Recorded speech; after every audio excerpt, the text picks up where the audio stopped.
दादा रामराम. नाव सांगा आपलं. नाव सचिन पडलं. गाव. नाव कानाडला. अच्छा.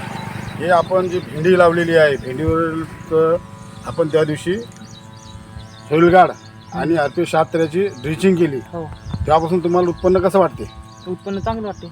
आणि याच्यावर जो कोकडा पडला होता, आता 99% सांगतो की कोकडा दिसत नाही आहे. हो, आणि तुम्हाला माल बी चांगला येतो. आणि किती दिवसाला तोडा करत असा तुम्ही? तिसऱ्या दिवशी तिसऱ्या दिवशी. किती कॅरेट निघतात 4 भेंड्या? कॅरेट. 4 कॅरेट. सध्या मार्केटला चांगला भाव आहे. हो, अच्छा अच्छा. तो RP-76 आणि सोलगाड याच्याविषयी शेतकऱ्यांना तुम्ही काय सांगसाल? RP-76 आणि सॉईल गार्ड हे चांगले प्रोडक्ट आहेत.